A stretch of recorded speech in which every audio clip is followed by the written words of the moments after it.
noite a todos e todos. Estamos aqui para o nosso terceiro workshop do Caiu na Rede é Samba, difusão de saberes, construção de identidades. Agora, hoje nós vamos tratar aqui sobre o samba de bumbo de Santana de Parnaíba. Para isso, nós convidamos dois grandes mestres sambadores, o João Mário e Daniel Martins, para nos trazer seus conhecimentos a respeito dessa grande manifestação cultural de nosso estado e de nosso país. O objetivo do nosso projeto é difundir saberes sobre a cultura brasileira e conectar a universidade, pesquisadores, artistas, detentores do saber, da nossa arte, da nossa música, de nossas tradições. Esse projeto só foi possível com o financiamento da PROEC Unesp e através do edital Unesp Presente Raiz Escultura. Queremos aqui agradecer a todos os integrantes do nosso grupo, o nosso diretor de imagem, filmagem aqui, o Felipe Irabaque, o Júlio Alencar, que nos ajudou também com as questões, Ciro Zuzzi, né, que é um grande estudioso também do samba de bumbo, Rafaela Salles Goulart, Carolina Gonçalves, a nossa assessora aqui dos flyers da divulgação, né?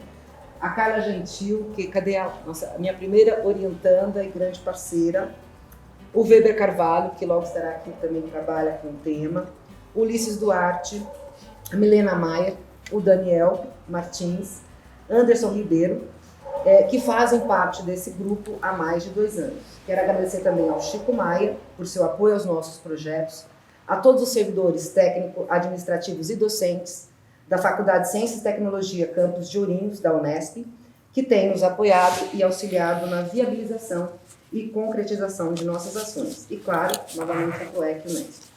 Um agradecimento especial à direção do campus da FCT Unesp Ourinhos, em especial a nossa vice-diretora que estava aqui até agora há pouco, né, a Carla Sena, a Gláucia Coelho, ao Rodrigo Fantinatti, a Camille e ao Adolfo do setor de compras, ao Durval e Eliana dos transportes, aos motoristas Fábio e Alexandre, ao Rafael da extensão, ao Leandro e servidores do setor de finanças e a todos que de alguma forma contribuíram para que esse evento seja um grande sucesso. Quero fazer aqui um agradecimento especial à Karine e ao Jefferson pela sessão do Instituto da Orquestra Sinfônica Nacional Brasileira para a realização do evento, ao grupo Dramaturgia Rural pelo apoio e divulgação, à Batucada Resistência por seu apoio e participação no projeto, à Empigel, ao Daniel Panga da Tincabaut, a Sandra Carila, minha prima, pelo apoio desde o início confecção do nosso logo, ao Guilherme Bastos de Mouro, que me ajudou também na arte dos flyers, ao Centro Cultural Tom Jobim, que tem participado e tem nos apoiado muito em todos os eventos, inclusive a direção tem divulgado bastante também com os alunos, então quero agradecer a participação e o apoio, não é? A ITEC, que também tem nos apoiado, e a todos que direta ou indiretamente nos auxiliaram nessa empreitada, porque um grande projeto se faz com o apoio e participação de muitas pessoas. Quero parafrasear aqui José Saramago, em seu ensaio sobre a cegueira: sem futuro, o presente não serve para nada, é como se não existisse. Pode ser que a humanidade venha a conseguir viver sem olhos, mas então deixará de ser humanidade. Eu complementaria: pode ser que a humanidade venha a conseguir viver sem música, mas então deixará de ser humanidade. Um brinde à vida, aos nossos saberes e à difusão e construção de nossas identidades. Porque somos humanos e a alegria e a arte faz parte do nosso cérebro. Teremos aqui muitas novidades, né, ainda este ano, né? Gostaria de pedir para vocês seguirem a gente e nas redes sociais. E eu gostaria de fechar aqui com um trecho curto de um samba. Quem foi que disse, quem te falou, que em Parnaíba não tem nego sambador, né?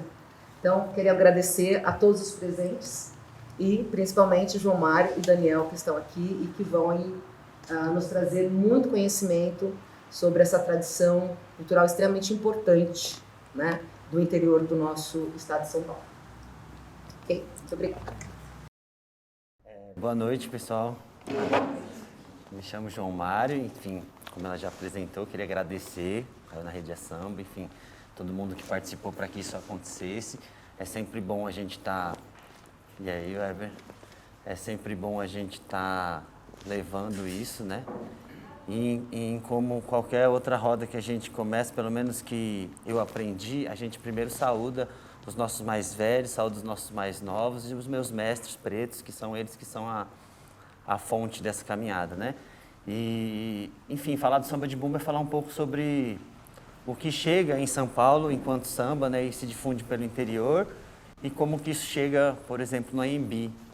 É mais ou menos essa caminhada. Mas se eu começar a falar, não paro, então eu vou deixar o Daniel falar alguma coisa e aí depois a gente vai seguindo, pode ser? Boa noite a todos. Meu nome é Daniel, eu sou formado em História, né? Então, antes de ser historiador, eu estava no samba já, e aí, vendo e vivenciando, experimentando samba, eu fiz algumas pesquisas relacionadas ao samba lá na minha cidade, né? Mas não a ideia de pesquisador militante, né? Um pesquisador que está dentro da brincadeira. E aí a gente estava pensando, né? O que a gente faria nesses dias de workshop, como é que a gente esquematizaria. Porque a gente tinha, a princípio, trazer mais instrumentos, né? Mas é aquelas pinceladas que vai fazendo o pessoal se aproximar uns pouquinhos, né, do samba. Tem um texto do Tinhorão, que é um pesquisador de música, né? Que ele, num dos textos, ele fala assim, Recife deu maracatu, né? O Rio deu samba, e São Paulo deu o quê, né? Então, deu muitas coisas, entre elas que a gente vai falar aqui, né? Deu jongo, deu batuque de bingado, o tambu e o samba. E meio que para a gente entender um pouco da onde a gente parte, a ideia é pensar não do Porto Escravista para cá, mas do Atlântico para lá, né?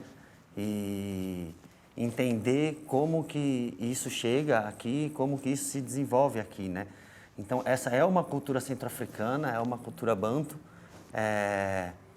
que é trazida para o interior de São Paulo com os escravizados que vieram trabalhar, chegam pelo Vale do Paraíba e descem pelo interior do estado, mais ou menos o caminho que o café fez no estado, assim.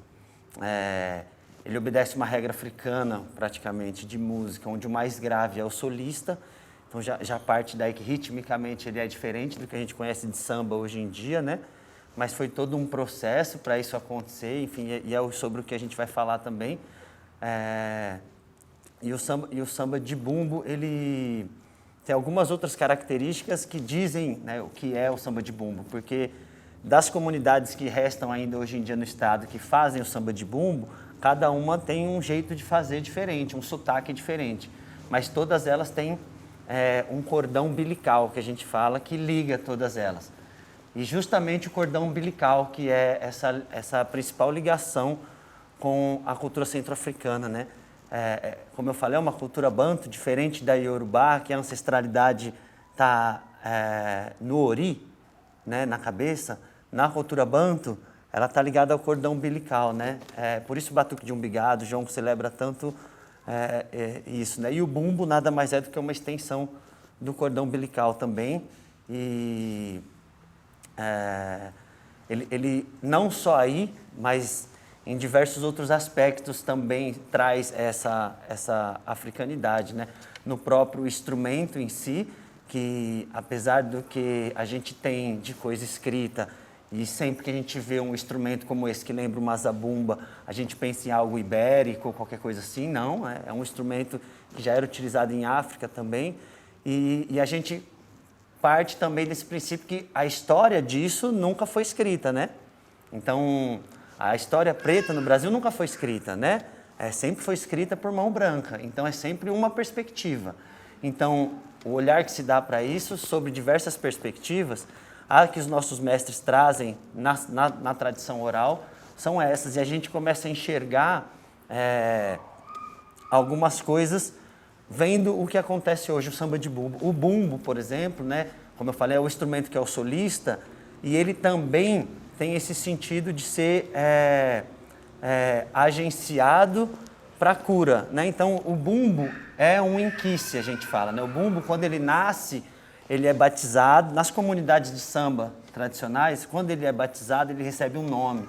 Então, em Vinhedo ele chama trovão, em Campinas tem o azulão, em Mauá tem o sete légua, esse do Cururuquara é o canguçu, o grito tem o cacique. Então, o bumbo é tão importante que ele, quando nasce, ele é batizado, ele ganha um nome e tem todo um respeito para lidar com ele, né? A gente dá de beber para ele, por exemplo, enfim, a gente tem todo um cuidado porque é isso, ele é agenciado para a cura também, né? Além de tudo, né? Porque é isso, a gente ouve muito falar de manifestação popular e pensa logo no sagrado e profano, sendo que sagrado e profano já é uma visão eurocêntrica, né? Então isso não tem sagrado e profano, ele é as duas coisas ao mesmo tempo, né?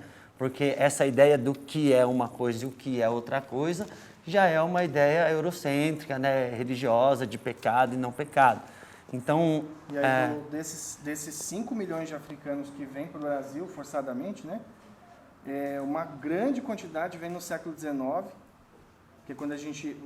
Tem algumas pessoas que apontam isso, né? A professora da Unicamp, a Olga, que fala sobre essa metáfora do café, né? Isso. Que a rama de café espalha algumas culturas, tem encontro dessa cultura que estava no Nordeste com essa cultura desse povo banto que vem para cá. Tanto que no batuque, um dos instrumentos chama mulemba, né? Que é uma palavra desse mundo centro-africano e o oriente africano. Pega do Moçambique a Angola, antigo reino do Manicongo, né? Então, muitos elementos, mas muitos elementos mesmo, tem essa origem lá, e essa vida na sociedade africana não é dividida em cascas, né? Como a gente faz aqui, divide por caixinhas, né? E a cura não é individual, né? Você faz a cura é coletiva, é da comunidade inteira, né?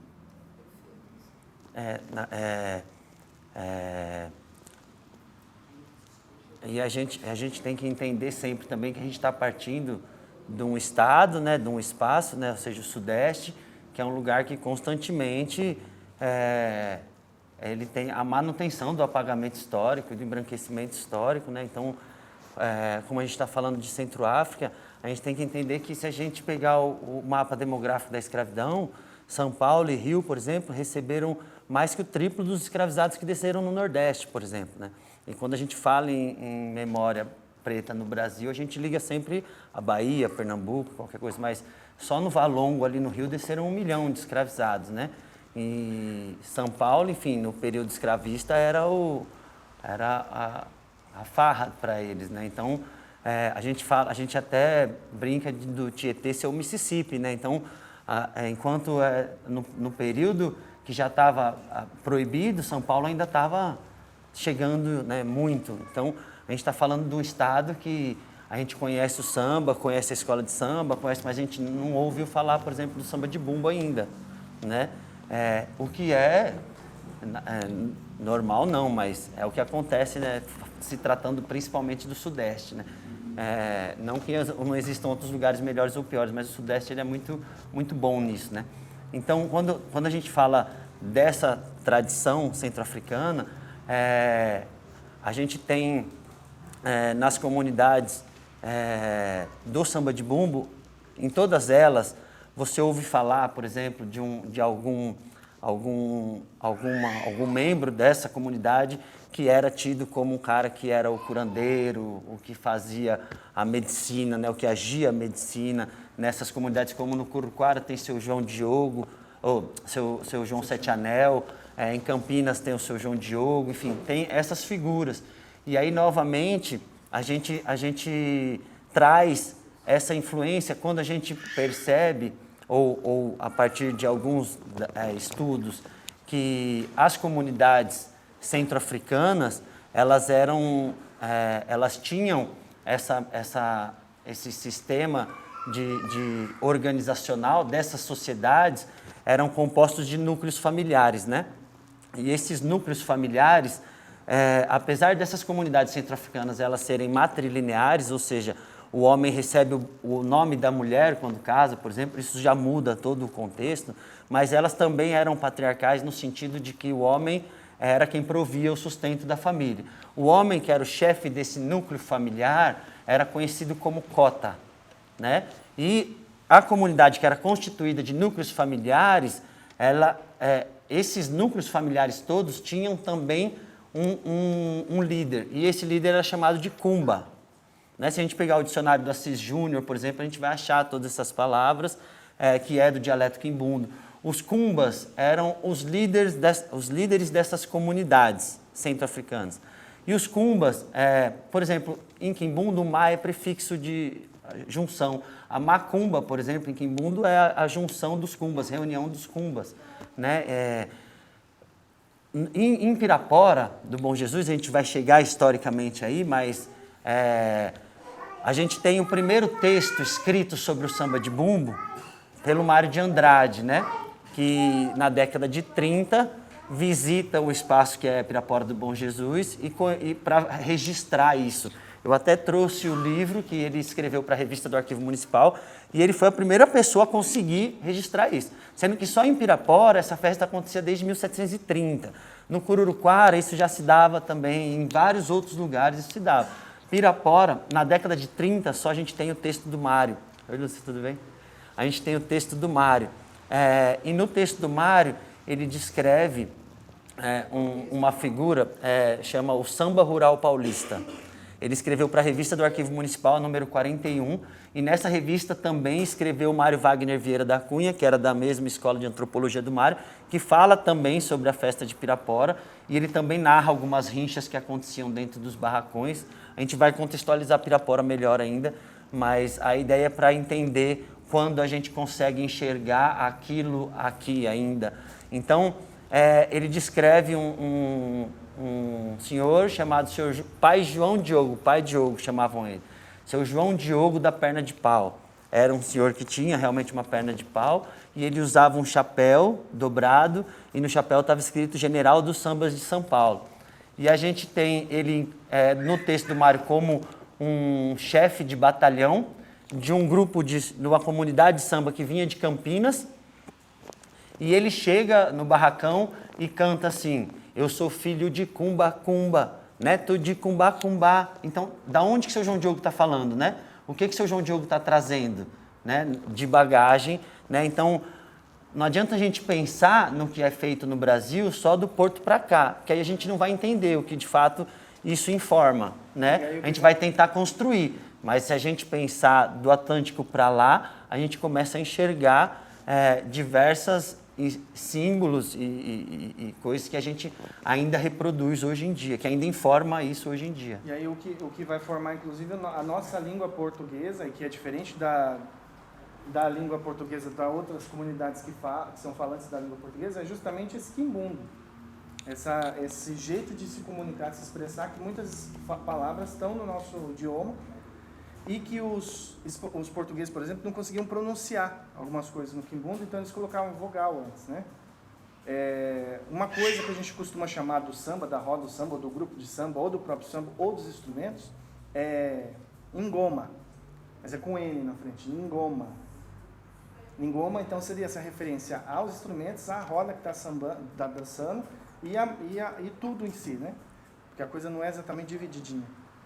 Então, basicamente, toda essa expressividade que tem é nítido e claro que a gente observa, né? Tanto no jongo, ou no caxambu, né? No tambu e, sobretudo, no que a gente está tratando aqui, que é o samba de bumbo.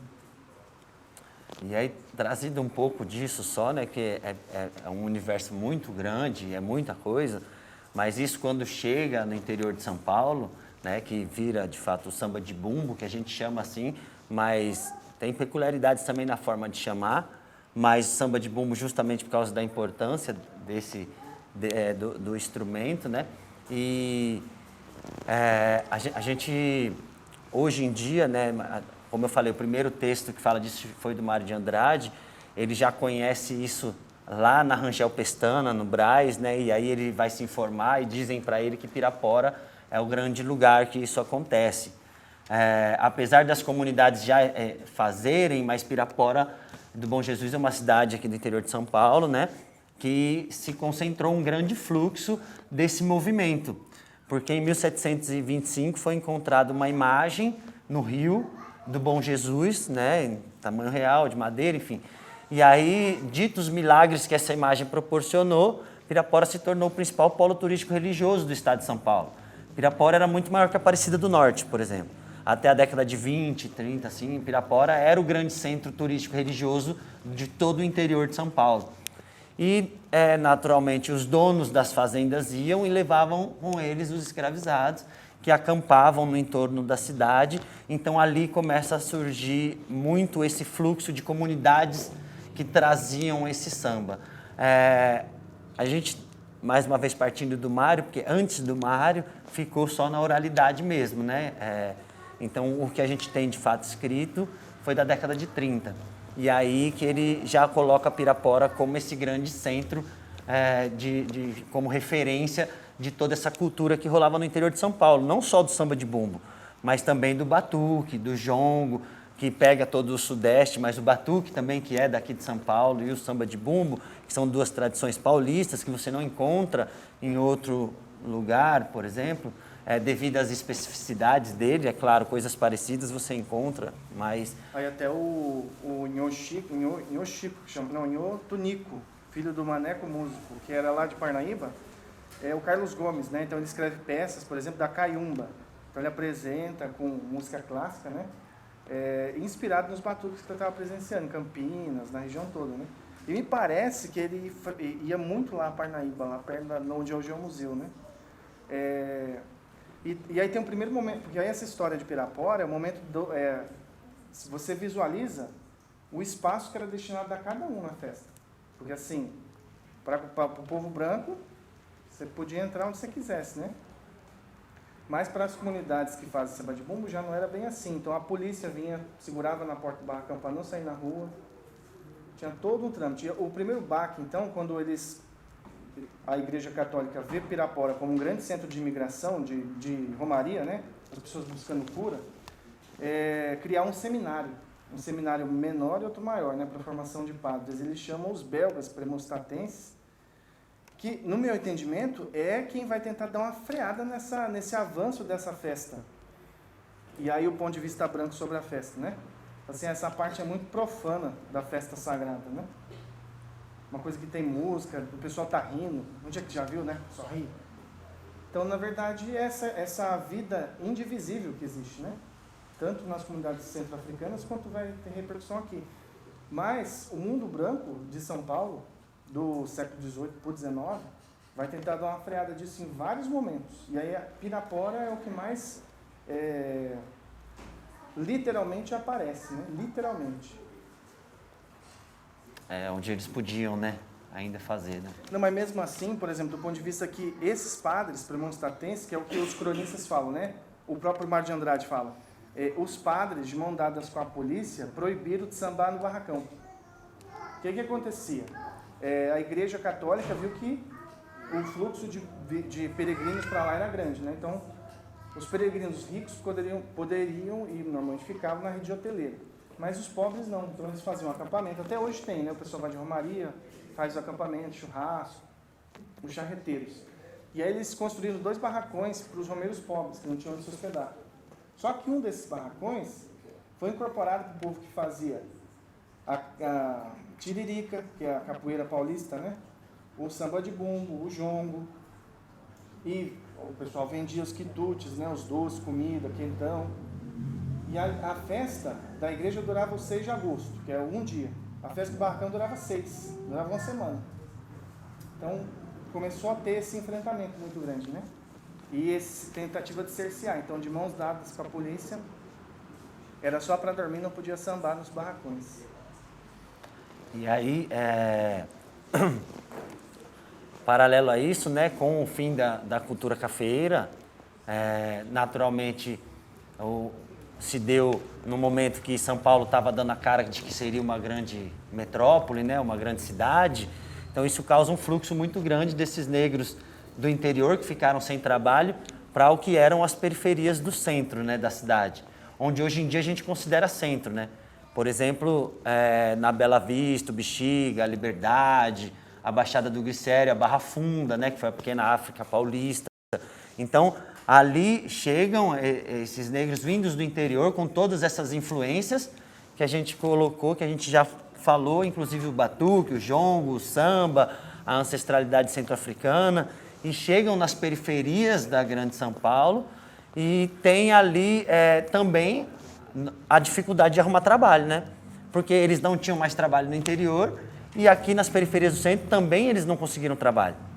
Então, naturalmente, eles começaram a viver em troco de fazer pequenos serviços, carregar um cesto na feira, engraxar um sapato, alguma coisa.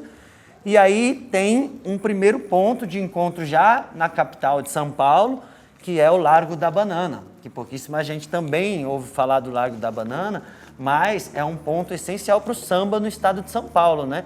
Porque ali era ao lado da linha do trem da Barra Funda, então era um lugar que circulavam muitos estivadores e todo trem que chegava e saía. Foi um ponto estratégico deles irem comercializar o que eles ganhavam em troco desses pequenos serviços. Por isso chamava-se Largo da Banana. Eles iam comercializar as frutas, ia tentar engraxar um sapato. E ali, todos eles vindo com essas influências do interior, começam a se juntar e fazer o que a gente entende como as primeiras rodas de samba urbano da cidade de São Paulo. Mas ainda com essa influência do interior. Mas ali, como o Daniel falou, surge a Tiririca, que é a capoeira paulista. Ali surge o primeiro cordão carnavalesco de São Paulo, que foi o cordão Camisa Verde da Barra Funda, fundado por Sr. Dionísio Barbosa, que era frequentador assíduo das festas de Pirapora, que era um músico excelente, que viajou para o Rio de Janeiro e viu o que acontecia no Rio, trouxe para São Paulo algo parecido de organização, mas a diferença do cordão é que o cordão ainda tinha a zabumba, ainda tinha o grave do interior, né? Essa parada grave que o samba de bumbo tem, que hoje em dia a gente vê o samba de avenida ou pagode, o grave passa a ser um instrumento de marcação, enquanto os mais agudos é que vão para o solo e tudo mais. O cordão ainda obedecia essa regra. O cordão tinha uma organização diferente de uma escola de samba, por exemplo. Eles representavam, às vezes, a corte portuguesa, né? Vinha o rei, vinha a rainha, vinha a porta estandarte, não a porta-bandeira, como é hoje em dia, era a porta estandarte, o baliza, enfim. E dali surgiram outros cordões, como cordão Campos Elíseos, cordão Vai-Vai, enfim, Paulistano da Glória, diversos cordões se organizaram nas periferias, no que eram naquela época as periferias de São Paulo, até surgir a primeira escola de samba de São Paulo, que foi a Lava Pés, fundada por Madrinha Eunice, que era frequentadora das festas de Pirapora também, que traz essa influência, mas ela já muda de cordão para a escola de samba, porque ela conhece também o samba no Rio de Janeiro e muda para a escola de samba. Mas o muito engraçado é que você pega umas fotos dessas mais antigas que tem da escola de samba Lava Pés, o formato ainda era de um cordão, apesar do nome ser escola de samba. Ainda não era porta-bandeira, era porta-estandarte, enfim. Mas já veio com esse lance de ser uma escola de samba. E dali faz esse movimento também. A família dela é de Piracicaba. Piracicaba você tem samba de lenço, que é o samba de bumbo, né, com especificidade, o batuque, o tambu. E aí ela faz esse mesmo processo que várias pessoas que moravam em Pederneiras, você tem as pessoas que moram em Osasco, em São Paulo, do Camisa, do Vai-Vai mesmo, né, que vão fazer esse percurso. A Madrinha Eunice também vai. Tem algumas referências, mas a gente vê aí cada vez mais forte esse cortar, né, do cordão. Aí eles vão ter essa vida metropolitana, né? E aí o samba já começa a ganhar uma outra característica, né, que não mais essa só do interior, com os cordões, com a escola de samba, mas especificamente há um acontecimento que eles não tinham emprego, ninguém dava emprego, mas também não podia ficar na rua, né? Então tem aquele lance da lei da vadiagem e tudo mais, então era proibido fazer samba. Até os cordões que eram mais organizados também eram proibidos de acontecer, né? Então quando a polícia pegava, batia, prendia, tomava instrumento e era aquele caô. Só que o que acontece? Chega um determinado momento que o Faria Lima, na época prefeito da cidade de São Paulo, o primeiro, né, Faria Lima, resolve autorizar isso acontecer. Mas veja bem, autorizar isso acontecer e faz e pede para que essa galera se organize, crie um estatuto. Na época ele nomeia até os 5 cardeais do samba, né? Hoje em dia a gente tem o seu Carlão da Peruche, que ainda é vivo, que participou desse processo, mas ele nomeia principalmente um assessor dele para ir até o Rio de Janeiro, copiar o modelo de estatuto do Rio e trazer para São Paulo, e os cordões de São Paulo serem obrigados a se enquadrar naquele modelo de estatuto para poder acontecer. Aí que está a grande chave, né, da coisa, porque daí você pega aquilo que era a festa do povo, né? O que é o tempo do samba? O samba não tem tempo, não está dentro de uma ideia mercadológica de tempo. O samba nós faz justamente porque não tem nada para fazer, entendeu? Aí nós faz samba, esse que é o lance. Agora, quando você começa a pensar no samba enquanto alguma coisa que tem que começar e tem que acabar, você começa a sugerir um espaço de tempo e organização que não está dentro da lógica do samba, né? A dona Irã fala, né? O que nós faz? Nós não faz nada, né? É isso. E aí a gente começa a entender que esse processo acaba por apagar o que a gente tem de tradicional do samba de São Paulo, né? Criado em São Paulo, que existe em São Paulo, em detrimento dessa cultura que a gente realmente pegou do Rio de Janeiro. E que não que é bom ou que é ruim, mas esse processo não foi bom, obviamente, né? Musicalmente a gente perdeu, né? Porque o último samba autêntico de São Paulo foi o cordão carnavalesco. Depois do cordão já vieram as escolas de samba, que foi essa cópia do Rio de Janeiro, não por vontade própria, mas por resistir para existir, né? Então, foi esse processo que gerou o que a gente conhece hoje em dia como as escolas de samba, que depois também passam por diversos outros processos de apagamento, de expulsão dos seus territórios. O Vai-Vai era a única escola que ainda estava no seu território tradicional de origem, que agora também foi expulsa de lá. E a gente começa a ver, mais uma vez, como eu falei no começo, o Sudeste, como ele é feroz nesse apagamento e nesse embranquecimento. Quando a gente fala de um lugar como a Bela Vista, como a Barra Funda, o Largo da Banana, que eu estava falando para vocês, eu não sei se vocês aqui todos conhecem o Largo da Banana, mas para quem não conhece, o Largo da Banana era exatamente onde hoje em dia é o Memorial da América Latina. Não tem um Memorial do Largo da Banana, tem um Memorial da América Latina.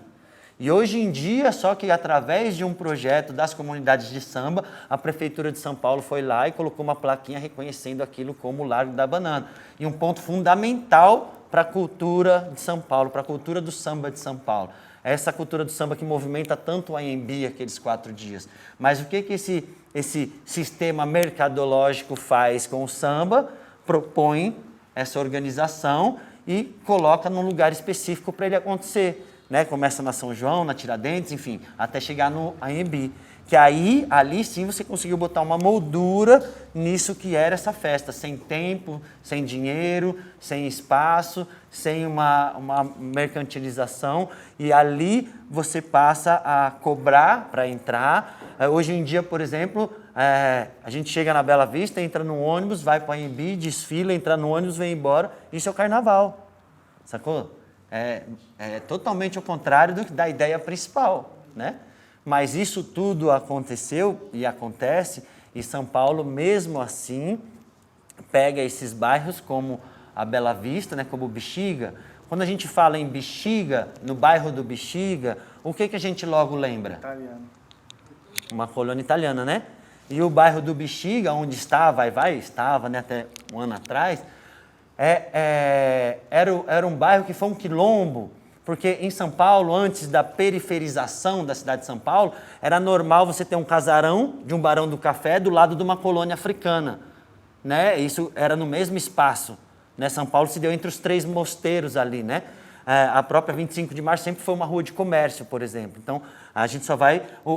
não é à toa em São Paulo que o movimento do hip hop surge na São Bento. Aquele lugar, mesmo antes de ter cimento em cima, já era um ponto de encontro das comunidades pretas ali em São Paulo. O Bexiga era onde aqueles pretos que não podiam ficar circulando na Paulista ia morar lá para a beira do rio. Eles chamavam dos bexiguentos, sabe? Na grota do Bexiga. E aí ali foi um território de resistência, que o São Paulo embranquece essa memória com a população italiana. Logicamente, elas se deram bem, né? A gente tem a Dona Irã, por exemplo, e não à toa que o próprio samba de São Paulo, quando a gente fala de sambista em São Paulo, é tão difícil, né? A gente achar um sambista desse já samba contemporâneo, eu digo, não sei se pode chamar assim, mas enfim, desse samba que a gente conhece hoje em dia, é difícil a gente ter um Cartola, né? A gente vai falar de Zeca da Casa Verde, Toniquinho Batuqueiro, a gente vai falar de Talismã. O Talismã não conseguiu gravar um LP, sabe? O Toniquinho Batuqueiro, no fim da vida, conseguiu gravar um CD através do projeto Memórias do Samba Paulista. Então, quais os únicos sambistas de São Paulo que apareceram? A Dona Irã, Paulo Vanzolini, por que será?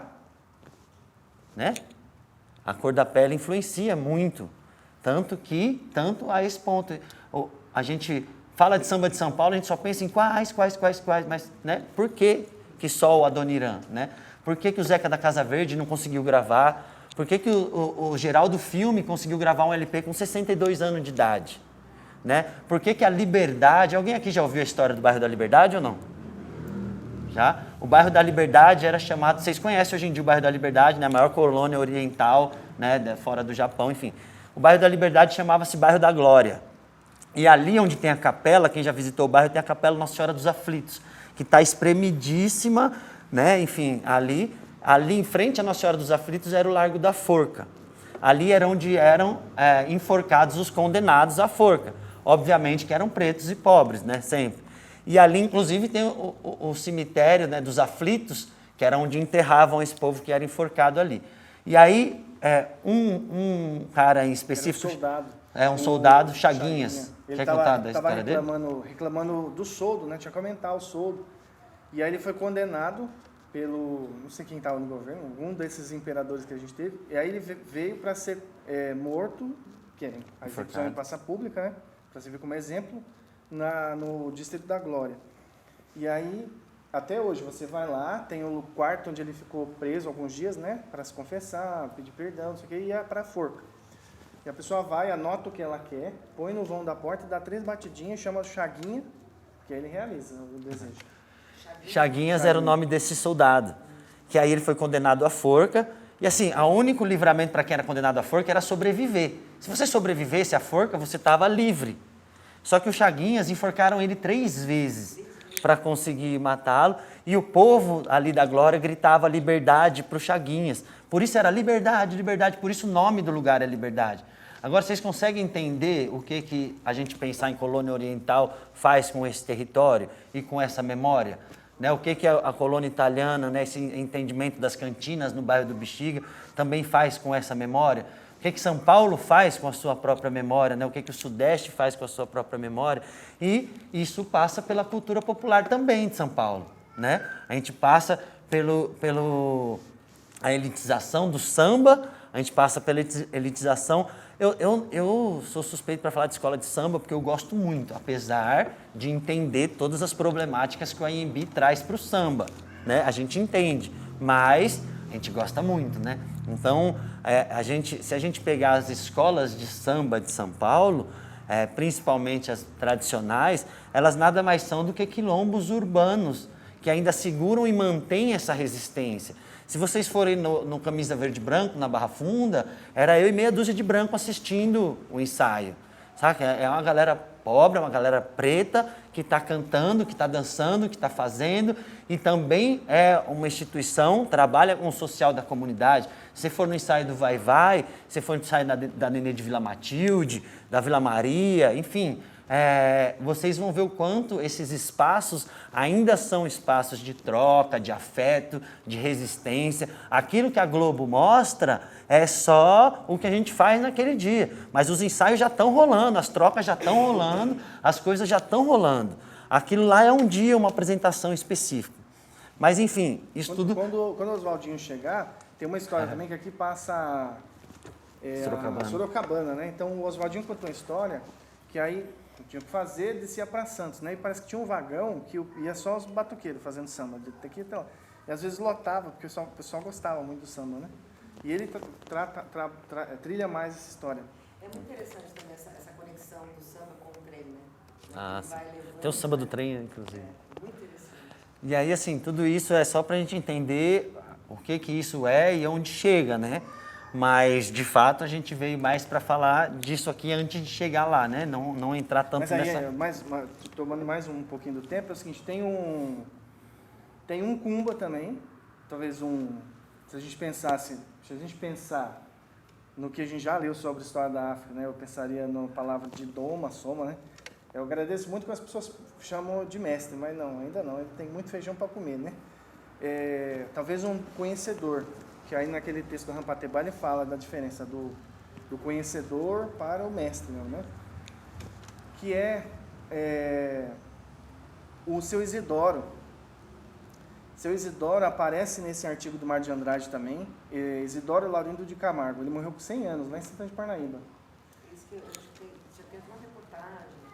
O Seu Isidoro, aí tem uma leva de pesquisadores da USP, que é a professora Cristina Ossembach, que vão aprofundar nessas questões, né? Um é o Rafael Galante e o outro é o Pedro Cunha, que é capoeirista. E aí ele tem um trabalho sobre capoeiras e valentões em São Paulo, que aí ele pega como ponto de partida essa entrevista do batuqueiro lá de Parnaíba, que é o Seu Isidoro. E ele fala então da diferença do jongo, o batuque de bigada, e aí ele apresenta que uma das brincadeiras era a pernada, que tinha rasteira, né? Aí dali ele desenvolve a ideia de uma capoeira dos valentões aqui de São Paulo, que vão, por exemplo, proteger com os balizas lá no cordão, né? E muito interessante. E é muito louco que aí você pega aquele Seu João Diogo da perna de pau que a gente falou, de Pirapora, Mário de Andrade já fala dele como sendo o chefe de batalhão de Campinas. E aí, estudando a história dessa periferia de São Paulo, a gente chega em um documento que fala que Seu João Diogo era chacreiro na Saracura. Então, ele já estava fazendo, na periferia da cidade de São Paulo ainda, né, na época, a Saracura ali, a Bela Vista. E a gente achou reportagem dele fazendo, dessas cartas policiais, né? Ele começava o samba sexta-feira e acabava só na segunda. Isso já lá na Bela Vista, né? Então, é que a gente pensa tudo dentro de uma colonização, né? De uma caixa da colonização. Que essa troca já se dava do interior com a capital, de Brasil com África, isso já existia. É que a gente começa a entender isso da colonização e a gente sempre acha que partiu essa troca do momento escravista, por exemplo, né? A gente não tenta entender que essa troca já se dava também antes e o quanto que isso influencia, né, tudo aqui, né? E aí o Seu João Diogo, por exemplo, já estava lá antes de voltar para Campinas, então assim como vieram do interior para as periferias do centro, chegou uma hora que também eles não podiam mais circular pelo centro e vão embranquecendo essa memória, expulsando. São Paulo cria um plano diretor que chamou de higienização do centro expandido, que nada mais era expulsar os pretos e pobres do centro expandido, né? Então, aí vem Zona Leste, Zona Norte, começam a se criar esses bairros periféricos e muitos voltam para o interior. Imagina Seu João Diogo com a perna de pau, com o chapéu general dos sambas de São Paulo, fazendo feitiçaria e circulando na Paulista nessa época. A galera fala, não, mano, tem que ir embora, fazendo samba numa sexta, acabando na segunda. Pô, esse cara tá na contramão do progresso, né, velho? E aí é isso, vadiagem, é a própria em pessoa, né? Não, e aí é isso também, aí vai para o interior de novo, aí que ele vai para Campinas, daí que Mário de Andrade vai registrar ele na festa de Pirapora. E se a gente pega Seu Carmelino, lá de Santana, que está com 101 anos agora, ele fala que na época que ele era pequeno, sambador mesmo era Seu João Diogo, que todo mundo falava de Seu João Diogo, que as rodas do sambador falavam de Seu João Diogo, que era o cara que tirava o lenço do bolso e virava uma pomba, que era o cara que fazia acontecer na roda de samba. Diz o povo que ele jogava até capoeira, segurava na mão que estava com a rua e dava com a outra. Na perna de pau e dava com a outra, é verdade. Era capoeira. E... com a perna de pau. E aí, assim, tem muitas dessas histórias. Nossa, já pensou a voadeira? E aí, mais ou menos, de tudo isso que aí, minha trajetória, né? Eu conheci o samba lá em Parnaíba, aí eu conheci os outros grupos. Falei, mas que coisa legal, né? Aí eu escutei o samba de Mauá, o samba leste de Mauá. Buscar pinga no boteco, buscar pinga no boteco. Eu gostei de buscar pinga no boteco, né? Aí comecei Pirapora, prestar atenção nas letras, Dona Maria Esther dava uma chapuletada assim na romerada, todo mundo... Êêê! Aí, nossa, que coisa interessante. Aí eu comecei a fazer a minha pesquisa pensando em Santana de Parnaíba, né? Porque a gente tem os folhetos, que a prefeitura faz, a Secretaria de Cultura, tentando dar conta para o visitante do que é aquilo. Aí eu li assim, falava, e aí a gente tinha uma fala que era exatamente a mesma coisa, né? É o que a gente lia, era o que a gente contava. É essa história. Eu falei, não, então, alguma coisa não encaixa. E aí eu fiz o meu mestrado pensando numa temática que está muito no momento, né, que é da decolonialidade, que não é um tema novo, é só uma coisa que está no debate agora, né? Tem alguns pesquisadores da Índia que vão tratar sobre isso, que é o Homi Bhabha, Gayatri Spivak, o próprio Eduardo Said, que vai justamente questionar essa coisa que você cria o outro, né? E põe o outro como inimigo, como oriental, como diferente. E aí eles não vão debater o que eu estou perguntando, né? Que é o samba de bumbo, mas eles apontam uns questionamentos muito interessantes, que eu encontro reverberação no que acontece, no que aconteceu e no que acontece com as comunidades de samba de bumbo, de sofrer para manter a coisa ali no dia a dia, né? Então, tem muitos autores que vão problematizar, que aí, hoje em dia, a gente chama de autores, a gente põe nessa caixinha, né, de colonialidade, mas que é um tema que é debatido desde o início da colonização, né? Os próprios grupos indígenas tentando resistir já é decolonialidade. E aí minha pesquisa na Unicamp, junto com uma professora da Faculdade de Educação, é o samba de bumbo em Santana de Parnaíba na perspectiva decolonial. E aí fala, mas essa história não está batendo, né? Porque justamente lá no Mário de Andrade apareceu Isidoro, e ninguém fala de seu Isidoro. Então, seu Isidoro aparentemente era realmente um mestre. E aí é interessante e triste ao mesmo tempo, né? Quis o destino que uma pessoa passando por lá, por o centro de Parnaíba, entrevistasse esse senhor com uns 100 anos e ele dá uma aula assim, ó. Não, isso é assim, o jongo tem aquilo, tem a pernada aqui. Então a pessoa que entende. Eu falo, aí o seu Carmelino, do samba do Cururuquara, e a dona Luísa, esposa dele, eles falam de seu Isidoro. Mas o pessoal lá do centro da cidade, que é onde tem uma grande concentração de grupos de samba de bumbo hoje, Isidoro, nunca ouvi falar. Aí eu encontrei uma ata da Câmara, que homenagearam uma das pessoas que capitaneou o samba lá do centro. Aí essa pessoa que estava dando esse currículo falou do samba de bumbo, e aí falou de seu Isidoro, que passou por Ciclano, Beltrano, e chegou nessa pessoa que está lá agora. Então, falavam. É que a galera que está lá hoje não conhece, né? Então, a gente pensa nesse movimento em São Paulo, que essa galera estava no Bexiga, na Barra Funda, né? No Pompeia, e esse povo vai para a Zona Leste, para a Zona Norte, e daqui a pouco eles vão ser mais, e vão empurrar mais para longe. Então, em Santana de Parnaíba, basicamente, é o mesmo processo. Que aí, essa memória vai não necessariamente, que é o que a gente estava discutindo antes de vir para cá, não é de morrer, né? É de adormecer. Então precisa dar uma labareda ali para a chama reacender. Ou bancar junto lá, porque a luta é todo dia, né, João? Uma pergunta, parece que esse ano, o Weber estava comentando, teve uma questão, que é na festa de Cururuquara, né, que tem aquela missa, e parece que esse ano estavam com as portas fechadas. É o terceiro ano. Com a porta fechada, Ah, mas os 2 primeiros anos não teve missa. Esse teve missa e foi na escadaria da igreja, né? Enfim, tem um processo para chegar aí ainda no Cururuquara, mas só para a gente amarrar para chegar aí, primeiro assim, é o que o Daniel falou, assim, a gente entende, né, que tudo já é decolonial, né, a partir do momento que é agido contra essa linha de pensamento. No samba de bumbo acontece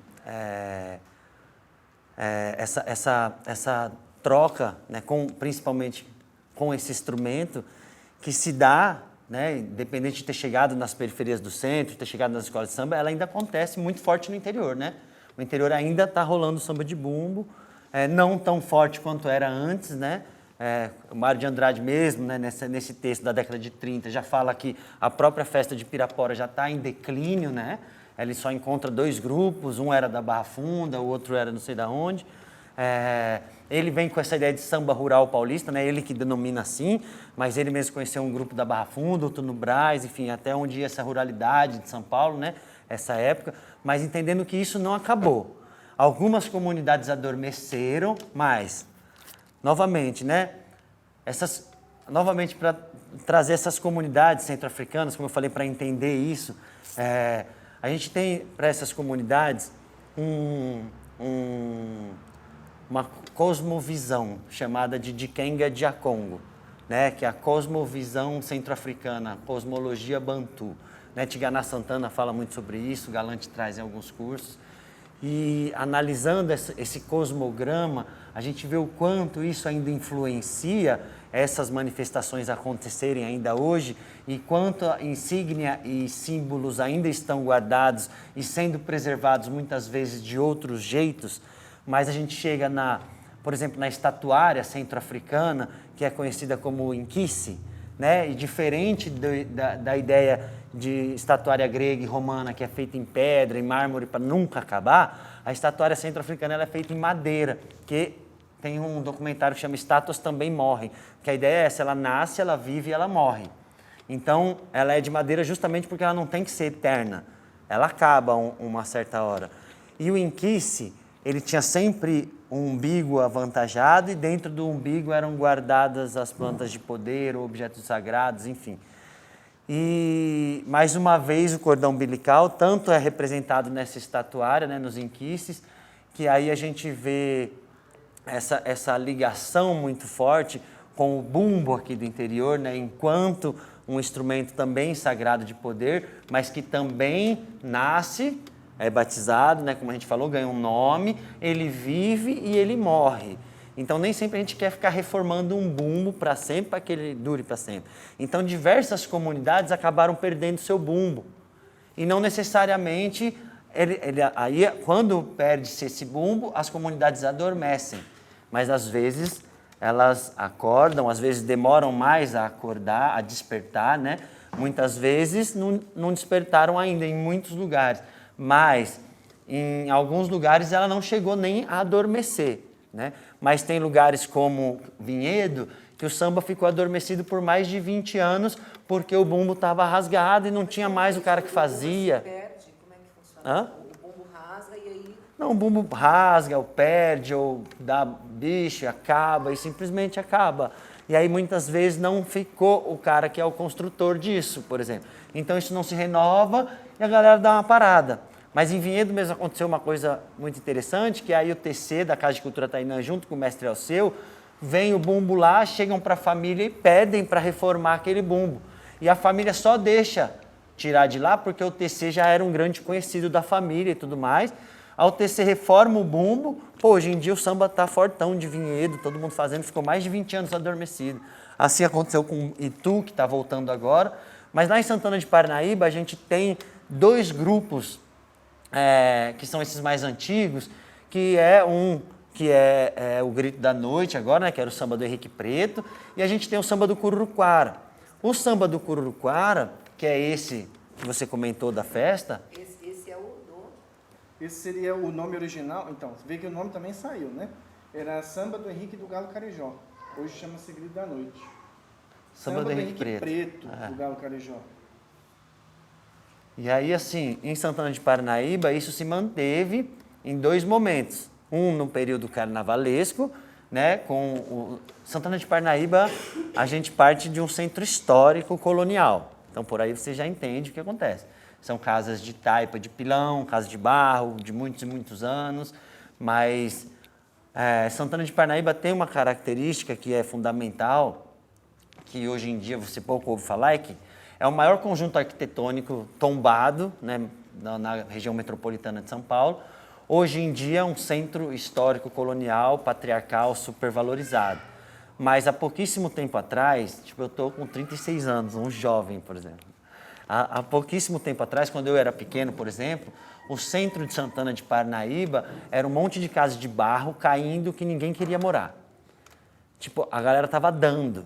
Chegou francês, chegou um monte de gente que comprou casas e casas no centro de Parnaíba. Assim, Tava tudo caindo aos pedaços, ninguém podia reformar, porque era uma casa tombada, então não podia pôr cimento na terra, e não...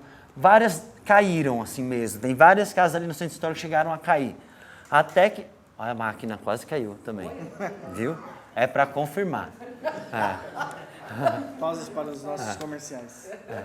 E aí, assim, de repente, eu uso muito de exemplo um processo que teve lá, que foi o projeto Oficina Escola de Artes e Ofícios, que apesar de ser um projeto super bonito, trazido de Ouro Preto para o centro de Santana de Parnaíba, no intuito de restaurar o centro histórico, aí Santana de Parnaíba começa a passar por um processo chamado de gentrificação, que de fato é expulsar os moradores, né, e tornar um lugar caro, difícil, que aí poucos conseguem ficar e muitos querem, então fica tudo muito caro, um aluguel é muito caro, um restaurante é muito caro, e criou-se uma elitização daquele espaço.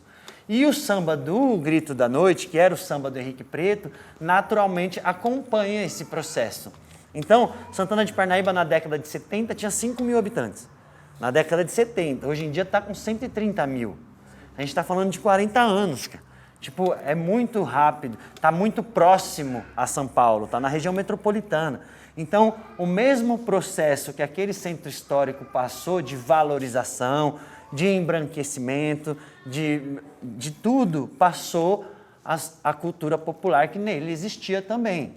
O samba do Henrique Preto, que tinha a Dona Alice Preta como a principal sambadora, hoje em dia não tem nenhum preto, por exemplo. É um resquício disso que aconteceu no próprio centro histórico.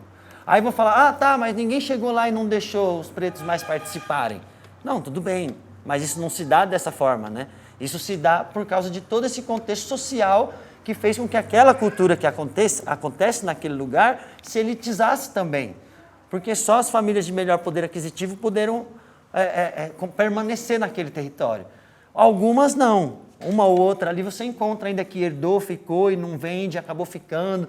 São pessoas mais simples. Mas se tornou um lugar tão caro e difícil viver, que aí essa cultura passa por isso também. Então a gente tem lá o Grito da Noite, que amanhã a ideia também é a gente trazer algumas fotos, algumas coisas para contextualizar o Grito da Noite, que é muito interessante, que apesar de ser um samba, onde hoje em dia um samba de bumbo, que musicalmente se perdeu muito, a gente não encontra pessoas pretas, por exemplo, naquele samba, que é uma questão também. Então, para entender isso, a gente trouxe algumas fotos, algumas coisas. Tem lendas que contam sobre esse samba, que é muito interessante, né? O jeito que ele acontece, a forma que ele acontece, mas ele passa por esse processo. E a gente tem...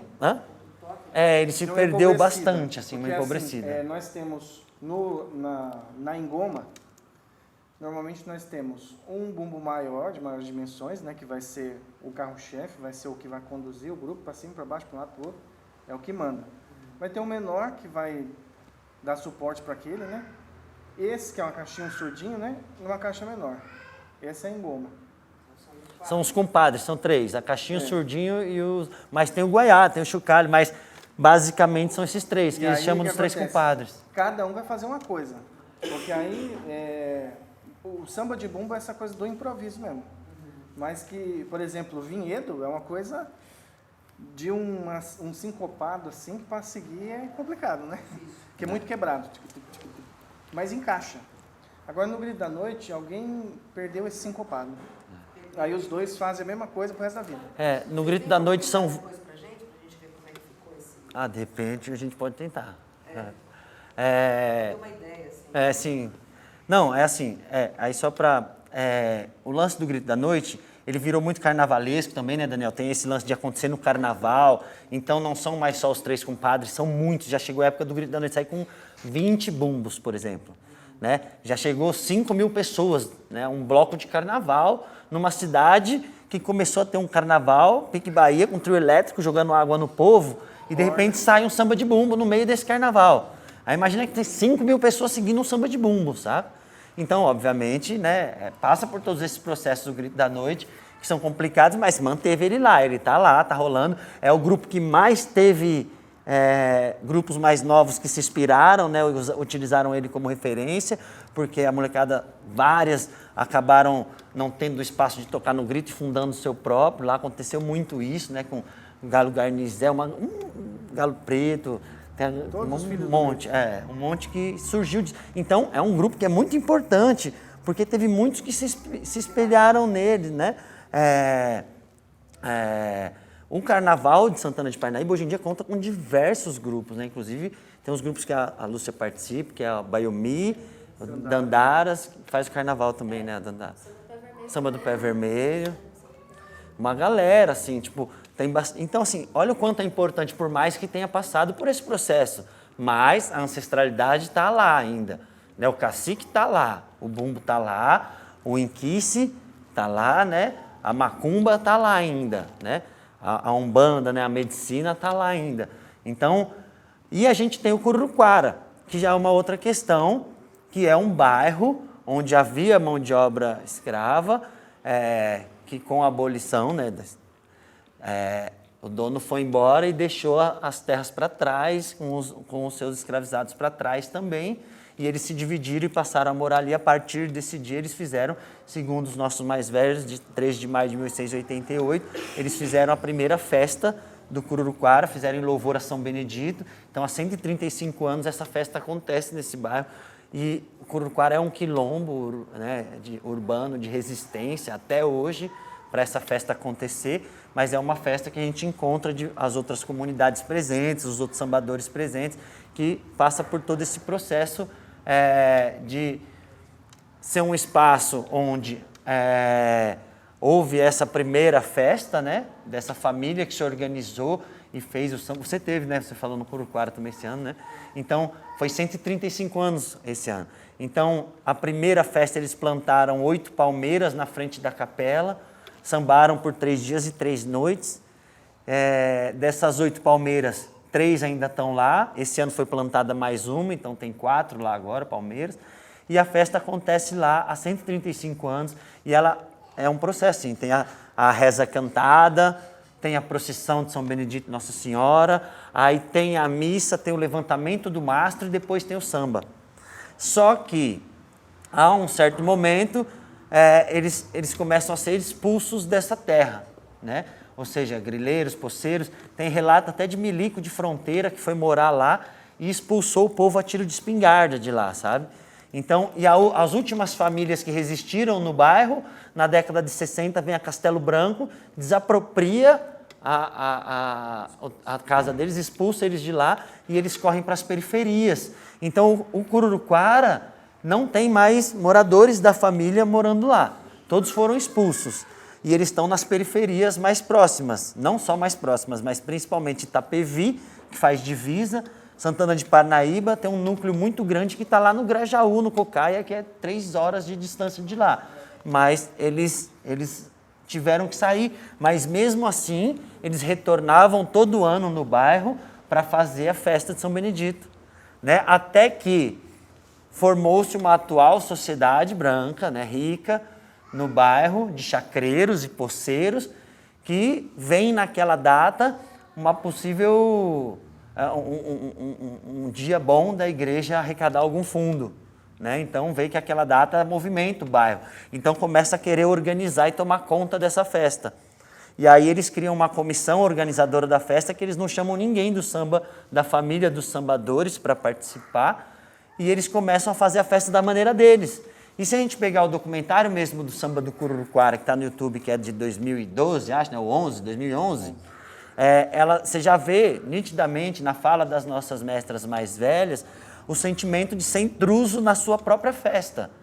Porque aí eles dão meia hora, 40 minutos para o samba acontecer, porque aí tem que ter sertanejo, tem que ter o bingo, tem que ter o leilão.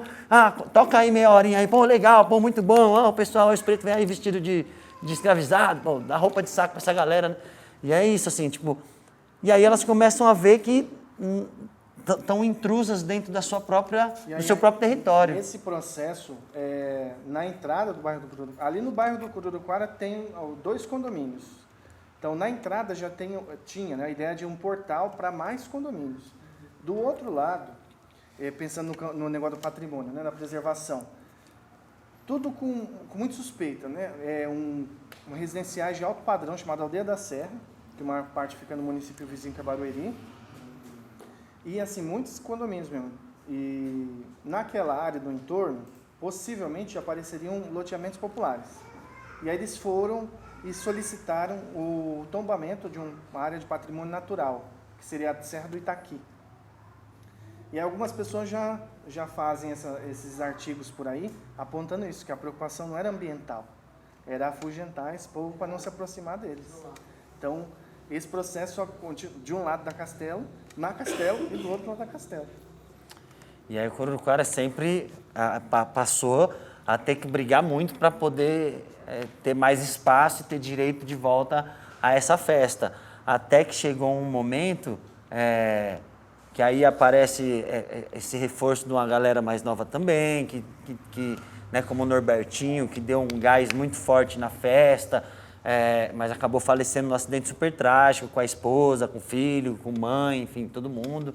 E aí dá aquele baque na comunidade de novo, e essa comunidade mais do poder aquisitivo melhor do bairro já começa a crescer em cima da festa novamente, querer pegar de volta aquele espaço que o Norbertinho vinha tentando aos poucos reconquistar dentro desse território e dessa festa principalmente, até que começa a chegar nos extremos assim, de acontecer reuniões para definir a festa, sem eles avisar ninguém, mas a gente conseguir a data e chegar ao ponto da pessoa falar assim que esses crioulos vêm aqui fazer macumba e espanta todo o público da nossa festa.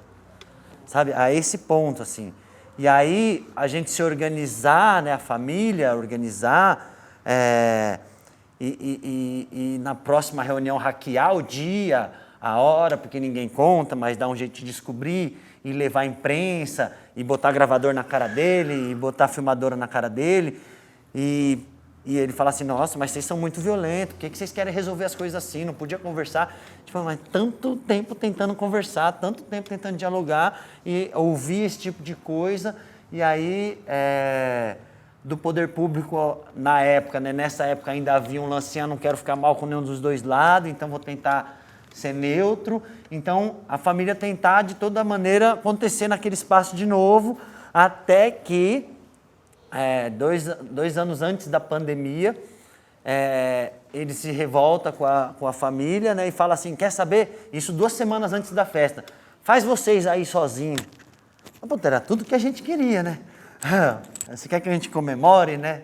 Mas ele achou que isso 2 semanas antes da festa ia desarticular a festa, porque eles que montavam as barraquinhas, a gente não queria o dinheiro da igreja, eles podiam montar barraca e tudo mais. Mas daí a gente consegue, através da família, se organizar e fazer aquela festa acontecer, só que a capela fechou, eles não abriram a capela.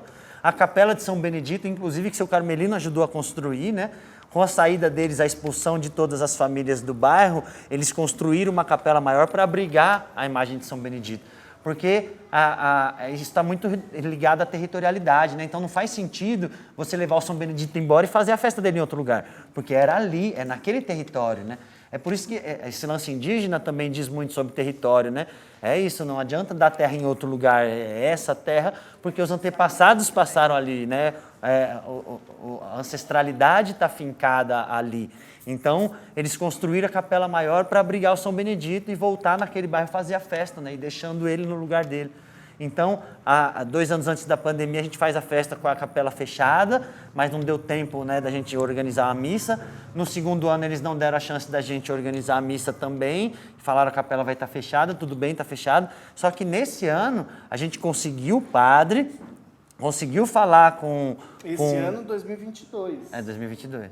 A gente conseguiu falar com a igreja autorizou a ida de um padre mediante a um uso de ordem, né? Um uso de ordem dos padres. Ele tinha que ser filiado a CNBB, não sei o quê. Tinha que ser padre da Igreja Católica Apostólica Romana para celebrar essa missa. E aí eu conheci um padre chamado Padre Assis Tavares, que ele é um cabo-verdiano, que faz um trabalho lindo lá na Penha, na Zona Leste de São Paulo, com missa afro, liturgia de atabaques.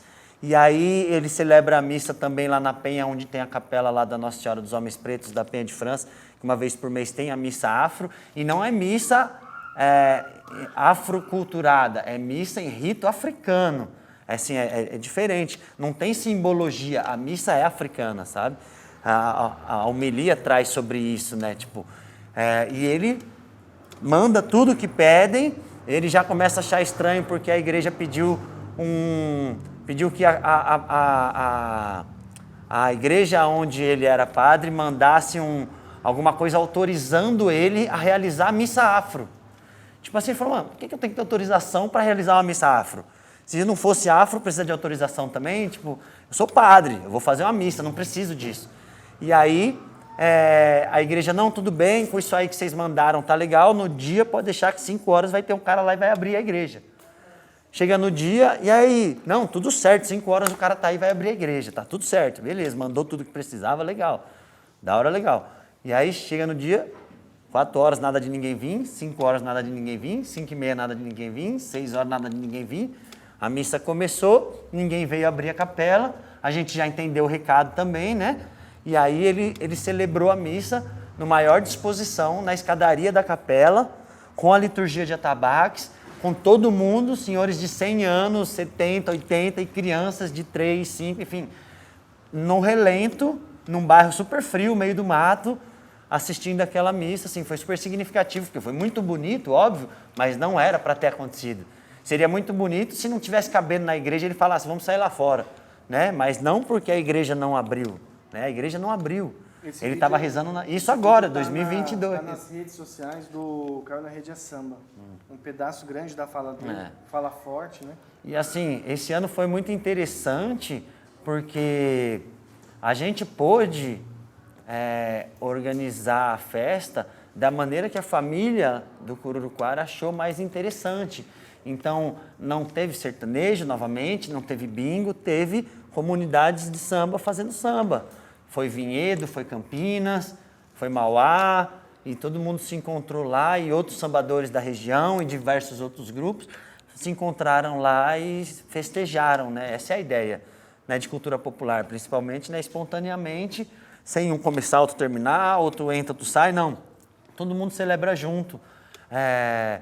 E apesar de, né, ter sido um ano legal, que a própria família conseguiu organizar esse esquema todo da festa, ao mesmo tempo a igreja ficou fechada em pleno 2022, né?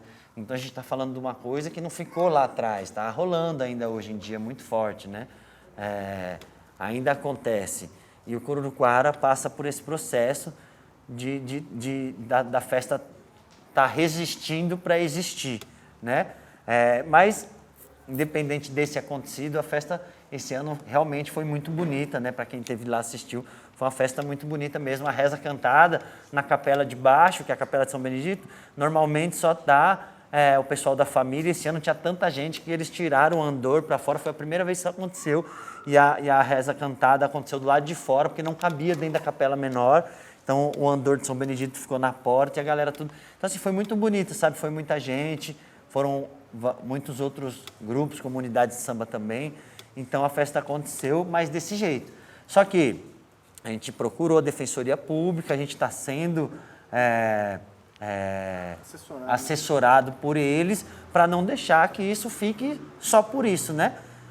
Mas daí entra essas outras questões, né? De, poxa, como é que seria mais fácil? Se a festa fosse tombada, fosse reconhecida. Que é isso, né? Tem que falar a língua de branco para dar certo, né? Então não adianta, sabe? O tombamento, né? O reconhecimento nada mais é do que branco querendo cuidar de coisa que não é dele, né? Então ele desenvolve ações para cuidar de coisa que ele não sabe lidar, né? Isso que é a verdade. A gente não tem que tombar o som, a gente tem que tombar a macumba, né? A gente tem que tombar a fogueira, né? A gente tem que tombar o tambor, a gente tem que tombar o couro, a cachaça, a gente tem que tombar... É isso que movimenta. E aí esse ponto que o João está abordando aqui é muito forte na discussão das ciências sociais, da antropologia, na questão da patrimonialização mesmo, né? Então a gente tem os exemplos do terreiro de Casa Branca, né? Que foi o primeiro. Como é que você faz isso, né? Como é que você congela uma coisa que não pode ser congelada, né? E ao mesmo tempo tem que garantir a manutenção. Porque todos esses pontos inclusive aqui em Ourinhos deve ser, porque pelo que a gente observou até agora, nós nos assustamos com a bandeira do Brasil presente nessa cidade. muito você vai fazer qualquer coisa que envolva tambor, você pode ser tomar pedrada, essas coisas todas, né?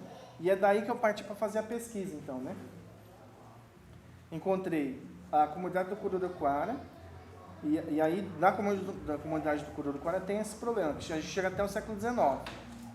E aí no século XIX, quando alguma pessoa vai fazer alguma menção à população escravizada, de origem africana, não separa o que é uma coisa da outra, né? Fala que é o batuque. Mas batuque por batuque, quando a gente fala também, vamos fazer um batuque, generalizando, né? Cada coisa tem a sua especificidade. Que é por século XIX, e aí na minha dissertação eu uso uma metáfora de uma rua pavimentada de asfalto, né? De uma cidade que anteriormente tinha o paralelepípedo. E antes do paralelepípedo tem a terra. Então a metáfora é a seguinte: o que seria a camada de... Porque a foto que eu uso lá é uma foto que a rua está pavimentada, mas você consegue ver o paralelepípedo. E você, se fazer um esforço a mais, você chega na camada da terra, né? Então, se a gente pensar em todas essas dificuldades que todas as comunidades de samba enfrentaram e enfrentam, o que seria cada uma dessas camadas, né? Pensando exatamente nessa discussão de resistência. E aí não tem nem a pretensão de talvez conseguir chegar na camada de terra, né? Que aí é o apagamento quase por completo dessa história, mas que no primeiro movimento é a possibilidade de você romper com essa camada de cima, que deixou tudo homogeneizado, né? E aquela de baixo está ali, firme e forte, né? Que é o que acontece com as comunidades que estão adormecidas, né? Não é que cobriu não aparece mais. Então, às vezes, dá sinais que está por ali, né?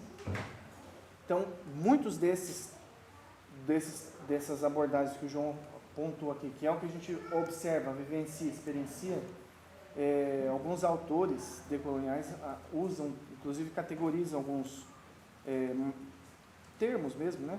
Que eu aproveito na dissertação, porque são operadores conceituais para analisar, né? Eles não estão falando de samba, ou não estão falando de samba na educação, porque eu na pesquisa lá, né, eu perguntei assim para a dona Luísa, que é a mestra lá do samba do Cururuquara. Dona Luísa, é engraçado, né? O seu neto, a Luciana está sempre sambando com eles, né? Agora o filho da Luciana não tem esse envolvimento.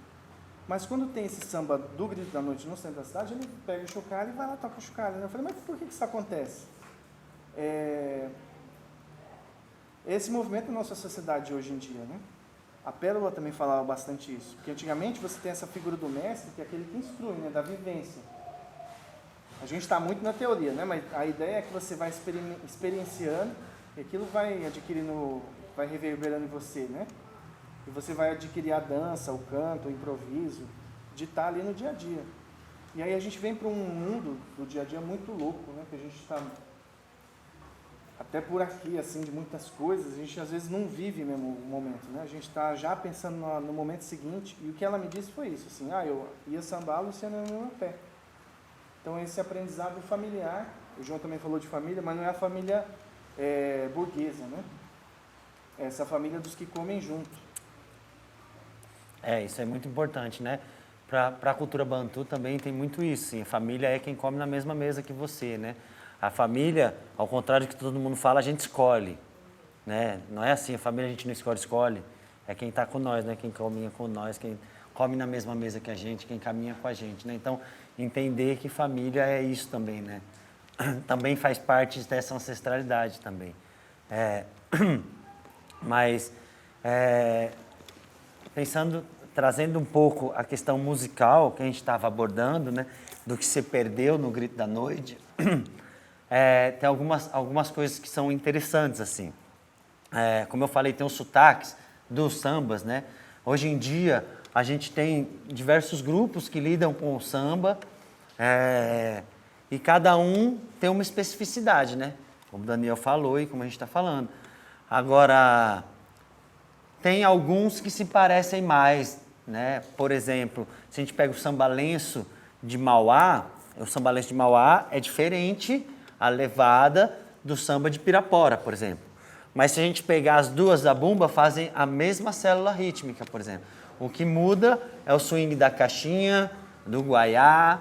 Se a gente pegar a caixinha do Cururuquara, é a mesma caixinha de vinhedo, dependendo do tocador, mas basicamente é a mesma, que é a mesma do Grito da Noite, que se perdeu um pouco, mas é a mesma coisa. Então, assim, mas o bumbo faz alguma coisa diferente, faz alguma coisa diferente. No Grito da Noite houve essa empobrecida, musicalmente falando, e não empobrecida também, porque não existe isso, né? Desculpa.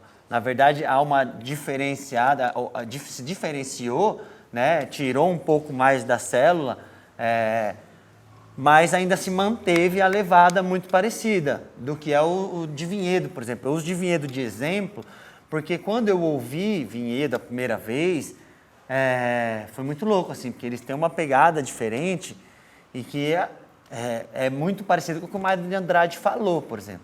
Do grave no contra, do que Mário de Andrade tentou escrever até então era o máximo que eu tinha chegado perto, era o samba de Vinhedo. Mas o que acontece? Eu estava tocando no Cururuquara, eu não vou falar, pô, eu gosto mais daquela e vou trazer para Vinhedo. Isso não acontece assim. E nem aconteceu assim. Eu vou pro Grito da Noite, eu vou tocar do jeito que o Grito da Noite toca. Se eu vou para Pirapora, eu vou tocar do jeito que os zabumbeiros lá de Pirapora tocam.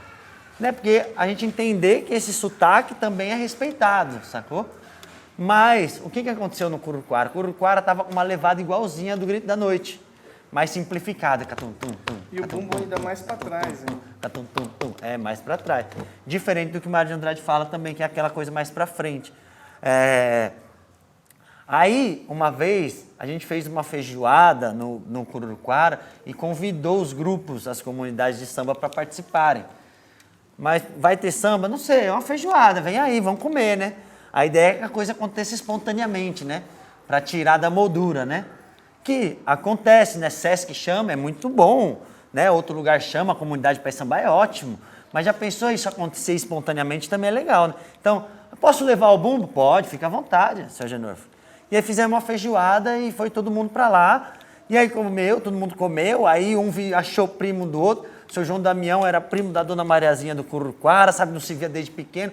E aí você vê aquela troca começar a rolar e de repente o nego vai chegando lá do bumbo, vai apertando o bumbo e o samba começa.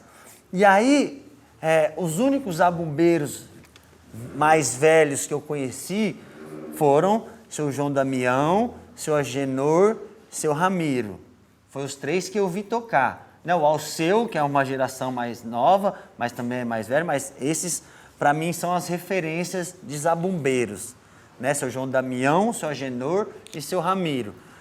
Quando eu vi eles tocar, eu falava, nossa, mas nesse dia da feijoada, que todas essas comunidades puderam estar juntas, a dona Luísa, isso assim, eu tenho muito na minha cabeça, assim, como se fosse naquele dia. Ela pegou eu de canto, levou eu até o samba e estava naquela hora o seu João Damião e o seu Agenor tocando. Ela falou assim, olha, João, é isso daí, ó. É assim que meu tio fazia, é assim que ele tocava. E eu falei, putz, era só o que eu estava querendo ouvir, né? Eu queria tanto fazer isso também. Mas você sabe que nessa festa de Pirapora desse ano, você passou o bumbo para mim, comecei a tocar, mas quando o seu Agenor tocou, seu João Damião tocou, a coisa muda de figura. Um nego velho, né? Lógico. 86 anos de zabumba, velho. Rapaz, na primeira batida você falou que tem alguém diferente tocando. Lógico. Então, assim, aí ela deu esse aval, né? Pra poder mexer naquilo, né? Porque eu não ia simplesmente chegar e mudar, por mais que eu sabia que, né? Pô, tem aquela levadinha, pô, aqui tá muito assim. E, pô, o lance do grave ser o solista, a gente perdeu o grave, tá igualzinho a zabumba, a caixinha. Mas daí, a partir dali, ela meio que autorizou, assim, ela deu aval, sabe? Assim como a dona Lázara, que é do samba de Vinhedo, falou assim para mim, nossa, João, como é bonito ver o pessoal do Cururuquara cantando, parece os nossos antigos. E, inclusive, eles fizeram pontos depois daquilo, se espelhando nessa... Porque, assim, se você pega a maioria dos... Não a maioria, mas que eram cantados lá, eram sambas mais... Soltei o cachorro no mato. O viado correu pelo campo, o viado era vermelho, da pontada do rabo branco. Soltei o cachorro no mato. Uma coisa mais quadradinha, assim. Você viu o Cururuquara, você vê eles cantando assim, ó. Botei carro na ladeira, carro tombou. Eu gritei Nossa Senhora, carro endireitou. Então, uma linha melódica mais desenhada, assim. E a Lázara falou, que bonito isso, né, cara? Parece os nossos antigos, agora tá tudo lá, lá, lá, lá, lá, lá, lá, lá, lá, lá, lá. E antigamente era assim. Então você vê, eles começam a se reconectar, né? A se olhar, a se enxergar. E isso dá um gás tão forte, tão grande, que hoje em dia mesmo, Campinas, Vinhedo, Mauá, eles não fazem um samba sem chamar o povo do Cururuquara, assim como a gente faz, não deixa de chamar eles. Porque assim, a gente tem grupo, a gente troca todo dia, a gente fala, virou uma coisa só, sabe? Então, na festa do Cururuquara, essas comunidades vão porque eles querem estar lá. Né? Na festa de Pirapora, todo mundo vai porque todo mundo quer estar lá. Virou uma grande família, a gente chama assim. Principalmente esses grupos que estão com esse sotaque muito próximo, apesar de ter as especificidades. Eu comecei a fazer o samba lá na cidade, numa ONG, num bairro bem afastado. Porque na ONG, que era na região central, não tinha, que era Eprocad, né? Eu tinha que ir lá na Eprocad, pegar uma coisa que acho que ninguém sabe mais, que era o passe, e pegava esse ônibus e a gente sambava segunda-feira, a tarde inteira. E aí a gente fazia o seguinte, quando cantava uma moda de Pirapora, aí tocava com Pirapora. Se alguém puxasse uma moda de Mauá... O problema é que uma só tem roda em todos e você não sabe de onde é, né? Não, mas aí fluía. Fluía que era uma beleza. Então. A gente tocava até... Aí tinha um pessoal atrás da ONG que a gente fazia, eles ficavam curtindo lá o som tocar. Aí uma coisa que a gente está falando aqui que é o seguinte, cantar, né? Uma outra coisa que liga com as sociedades centro-africanas muito forte é a oralidade, né? E essa oralidade no jeito de você cantar. Então, contos, fábulas. Tem um rapaz que ele é moçambicano, ele estudou na PUC de Minas Gerais. Lá em Moçambique você tem milhares de idiomas, né, falados. E o português é uma delas. Então ele estava falando sobre esse processo de como é que você ensina em Moçambique para dar conta dessa variabilidade linguística imensa, né, de grande. E tem um outro que é o Onessimba José, que ele é de Angola e ele conta das lendas. E tem alguns griots que vêm para o Brasil, né, tem vídeos circulando na internet e tal, como é que eles contam uma história. Essa história é sempre cantada. E é uma história que tem começo, meio e fim, essa história. Então, normalmente, e aí tem algumas estruturas que tem alguns, não tem outros, em alguns tem, mas que tem um elemento que vem antes do texto, que todos faziam, que era a tal da carreira, que todo mundo participava. É mais forte, por exemplo, em Pirapora, né? Mas também só numa etapa, que é do começo, que era a Dona Maria Esther que fazia. Provavelmente da bagagem dela de Pirapora, né? E depois você tinha 4 versos ou 2 versos. E assim, são decassílabos. Falando no ocidentalês, né? A terceira e a sétima são tônicas. E aí você tem essa sonoridade, né? Para cima ou para baixo. E aí são 4 versos. A Dona Maria Esther, ela tinha uma coisa na manga que ela já punha os 2 primeiros. Ela falava assim, e olha aí, e olha lá. Pronto, aí no final só tem que rimar com E e com A. Né? E olha aí, e olha lá. Tamo aqui em Ourinhos, viemos para sambar. Pronto, já inventou a rima, né? Então, no samba tem isso, você conta uma história cantando. E aí, infelizmente, também depois que alguns mestres partem, essa rima vai ficando empobrecida, né? Porque os grandes versadores são aquelas pessoas que conseguem esconder o que ele quer dizer nos versos. Então, não fala assim, ó, pumba. Por exemplo, tem uma lá em Mauá, que é assim, ó. Sabiá sentou no galho por cima da ribanceira pra cantar cantiga nova pra moça namoradeira. Ô sabiá, deixa a goiaba madurar. Não tá falando de bichinhos voando e pondo coisa, né? Tá falando de pessoas. Assim como o Vinhedo, a comunidade Vinhedo, puxa muito pra isso. Tico-tico no terreiro. Que nem chuva de garoa, cisca, mas não come, que bichinho mais à toa. Então, isso foi feito um verso para alguém, para alguma situação, e normalmente, aí vem a ideia de ponto, né? Quando a gente dá um nó, eu dou um nó e jogo para a luz. A luz tem que desatar esse nó e responder. Só que eu não vou dizer que estou cantando para a luz, ou para o Éder. Eu dou o nó e lanço. Às vezes a pessoa vai e mata a charada e prossegue. Era muito mais comum, né? De chamar, da hora mesmo, você está falando de chamar dessa coisa da provocação, da pergunta e da resposta, né? Era muito mais falado, experimentado. E aí o que acontece, o que tem acontecido em algumas comunidades tradicionais é que a pessoa quer pôr o verso que ela quer, né? Oba, oba, oba, nosso forte é a rima. Então não rima nunca. Isso tem acontecido com frequência, né? Mas é porque nós, infelizmente, né? Que é essa coisa. O que a gente preserva, né? O que a gente precisava preservar era um bem-estar, pelo menos na fase que os nossos mestres são idosos, né? Que dependem do serviço público e normalmente eles são os últimos da fila. Mas a estrutura basicamente é essa, de cantar e esconder o que está cantando das pessoas. E aí as comunidades às vezes vão discutir alguma coisa que está acontecendo. Por exemplo, lá no Cururuquara, um bairro de vizinho lá era Lagoa, o bairro da Lagoa. Aí falava assim, ó, jacarezinho mora na lagoa, pescoço torto, comeu a minha leitoa. Pescoço torto, né? Pescoço torto foi coisa de errado. Então aí começava um debate cantado, né? Aí você tem o começo, cada comunidade tem a sua e tem as despedidas, né? Por a despedida da dói, ou então eu vou me embora, minha engoma fica aí quando for de madrugada, não, isso é jongo, né? Olha. Uai, eu vou me embora. Uai, por esse caminho afora.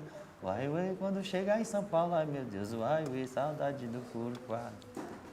Algumas despedidas, é isso, o ponto cantado, né? É como abrir um portal, né? É como riscar um ponto no chão, né? Em alguns centros religiosos utiliza ponto riscado, mas o ponto cantado é um portal também, né? Que ele pode ser de demanda, pode ser de brincadeira, pode ser de diversas coisas, né?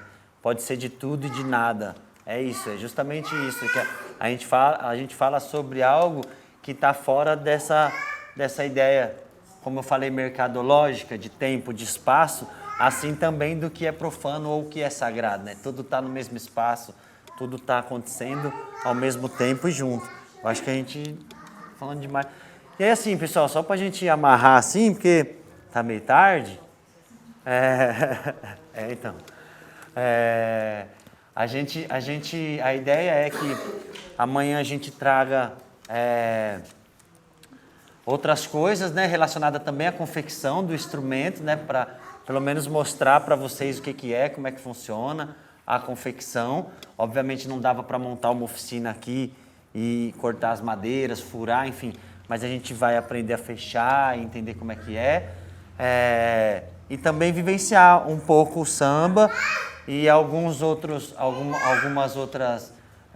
rítmicas do samba, né? Enfim, mas a ideia é nesses 3 dias a gente trazer um pouco disso. Hoje era mais essa questão de apresentar o que era mesmo, para vocês meio que terem uma ideia do que é que a gente vai falar, entender o que é, né? Mais ou menos, da onde vem, para onde que está indo, para onde que vai. Mas os outros dias a gente mais vivenciar do que falar, né? E hoje também a ideia é a gente fazer um samba agora no final, para vocês entenderem. E aí é isso, a gente parte, né, desse lugar de Santana de Parnaíba, então a gente traz um pouco mais do sotaque do Cururuquara mesmo, né? O Daniel também está bem próximo do Grito da Noite, assim como eu também a gente conhece um pouco do Grito, mas a gente tenta trazer mais o Cururuquara, porque é de fato onde nos toca mais, né? Apesar de eu, por exemplo, conhecer o Grito da Noite muito antes do que o Cururuquara na minha vida, e hoje em dia ser da família do Cururuquara e não do Grito da Noite. Aí pode estar circulando um material que é os livros, né? A revista, não sei se tem a da ID, que é Aspectos Folclóricos do Carnaval de Parnaíba, que é uma pesquisadora da Secretaria de Cultura do Estado, nos anos 70, e ela entrevista a pessoa que estava capitaneando o samba lá naquela época, que era o Nelson Moraes. Esse Nelson Moraes, ele diz que, aí também não temos tanta teoria assim sobre o rumbo, né? A gente faz o samba. Ele diz que tem a batida campineira e a batida paulista. E ele fala onde é que tinha os sambas. E bate muito com o que a gente vivencia, né? Mas, de repente, depois dessa perda, foi saindo do compasso, né? É isso, a gente vai trazer mais coisas sobre o Grito, se vocês olharem, verem, contarem essa história, mas eu acho que nós podíamos fazer um samba agora, né? Bora? Só que assim, há um tempinho para afinar a zabumba, então de repente a gente dá um intervalinho assim pra galera de repente tomar um ar, alguma coisa, aí é o tempo de afinar a zabumba, e aí depois que afinar o bumba a gente faz um samba, pode ser? Valeu.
Pessoal, aí a ideia é que todo mundo vem aqui na frente do bumbo, aqui, ó. Faz todo mundo apoio, ó. Bolinho mesmo, bolinho. Todo mundo já viu? Já sabe como é que é? Ah, então todo mundo em casa, né?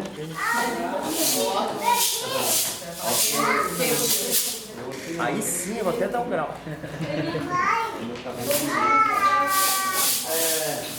Já vem? Rabi, vem. Bora, é agora que vai tocar. Vem, Caio. Ele veio aqui. Vem.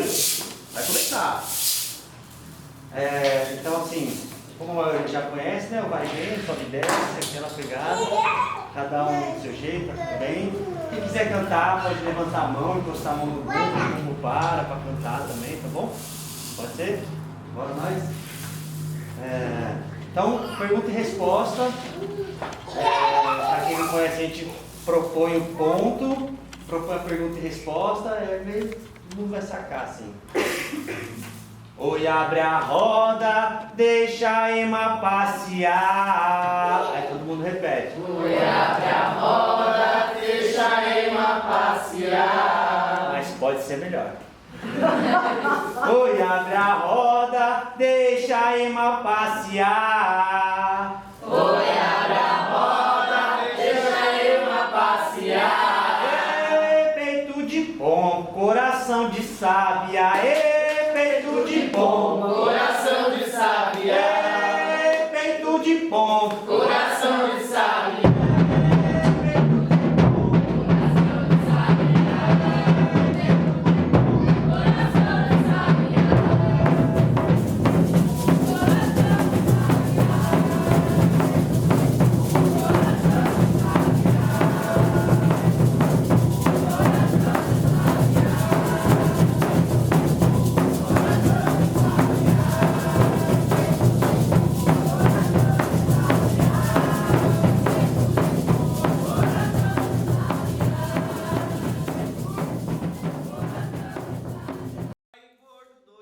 Sai gordo do chiqueiro. Vai abrir muito bolo, mas sai gordo do chiqueiro.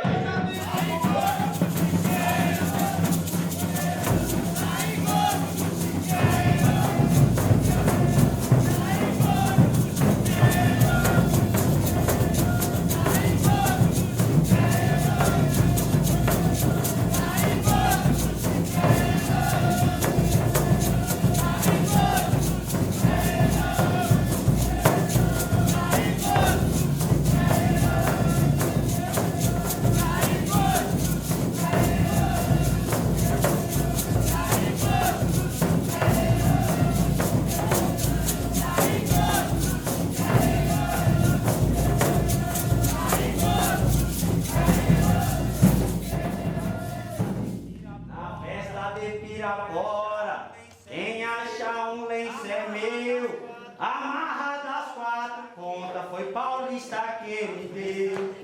Na festa de Pirapora, quem achar um lenço é meu. Amarra das 4 pontas, foi Paulista que me deu. Oi, amarra das 4.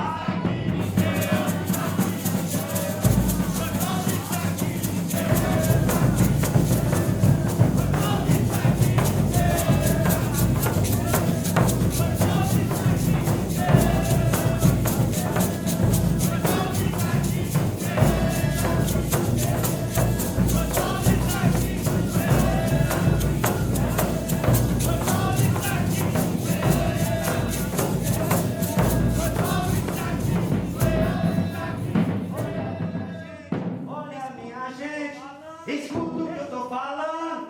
Esse tatu tá velho, mas ainda tá carrocando. Olha minha gente, escuta o que eu tô falando. Esse tatu tá velho, mas ainda tá carrocando. Olha esse tatu tá velho.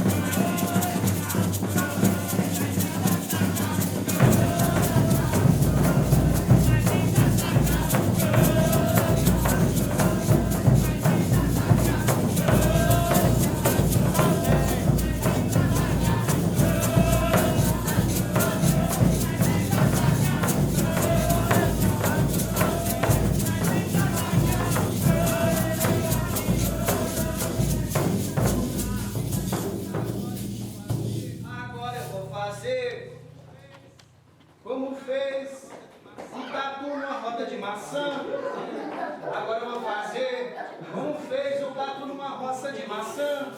Agora eu vou fazer como fez o tatu numa roça de maçã. Não cantando tudo hoje, eu deixo um pouco pra amanhã. Não cantando tudo hoje, deixa um pouco pra amanhã. Mas não pensa no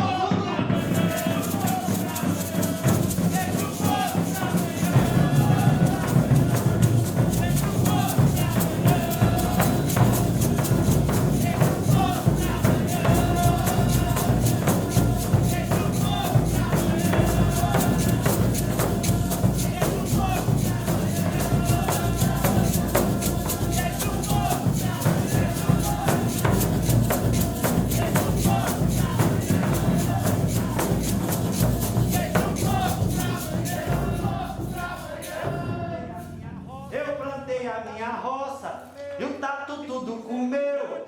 Quem quiser que plante a roça, que o tatu hoje sou eu. Eu plantei a minha roça e o tatu tudo comeu. Quem quiser que plante roça, que o tatu hoje sou eu. Mas quem quiser que planta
Eu vi a baleia tocando piano, jacaré tá do lado espiando. Eu vi a baleia tocando piano, jacaré tá do lado espiando.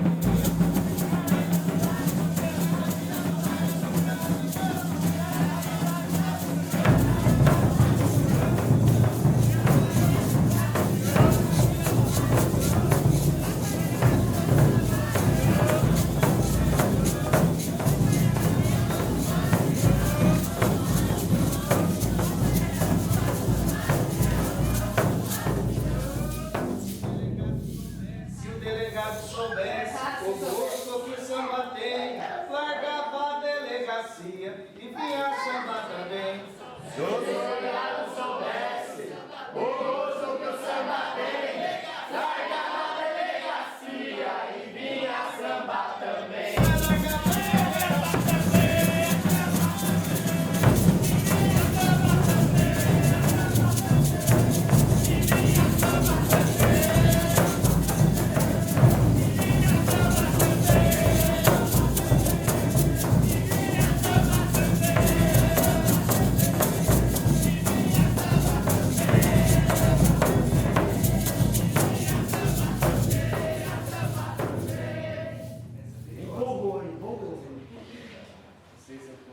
Ah, não começa assim, para. Se eu não cantar, vou viver da história.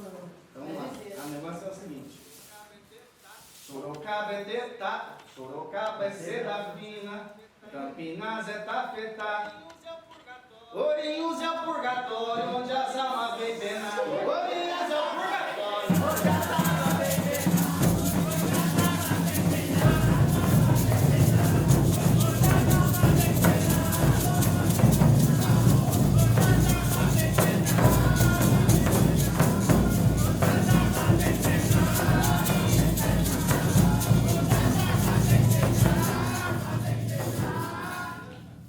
Ô Fabiana, eu já sei que você sabe.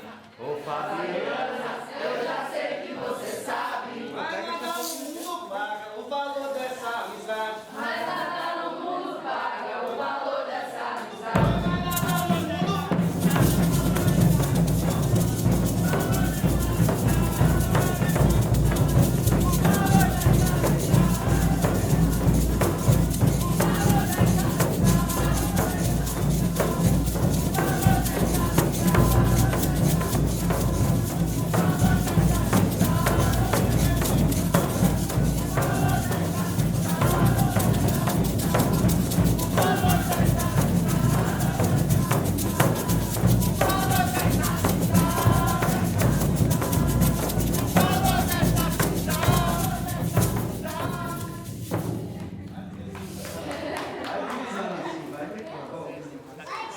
70%. Tá gravando? Só 70% só. É grande a faixa.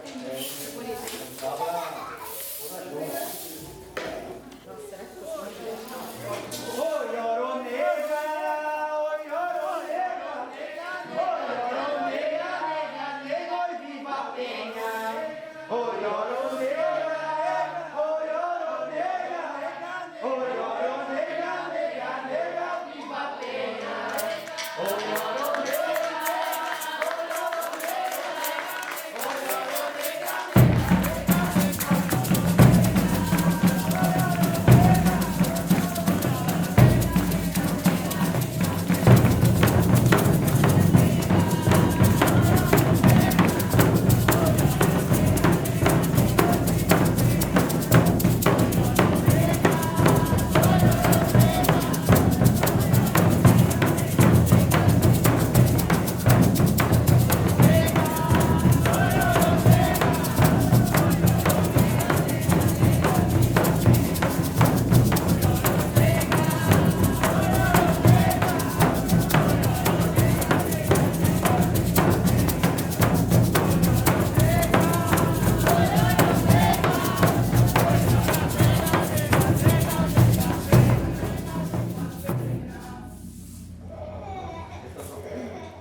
Uruquara é tradição, lugar de grande tesouro. Acredite, minha gente, aqui voava mãe de ouro. Uruquara é tradição, lugar de grande tesouro. Acredite, minha gente, aqui voava mãe de ouro. Oi, acredita, minha gente.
Fala na boca, responde no peito. São Benedito é o santo do preto. Fala na boca, responde no peito. Olha que São Benedito é o santo do preto. Fala na boca, responde no peito. São Benedito é o santo do preto. Fala na boca, responde no peito.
minha gente, já deu a minha hora. Nas ondas do mar eu venho, nas ondas eu vou me embora. Oi, nas ondas do mar eu vou me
Bora. Mais uma só para despedir?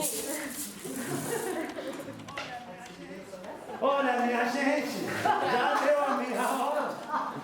Vou voltar para Parnaíba, ainda não, né? Vou também ver Nossa Senhora do Vagão queimada, hein?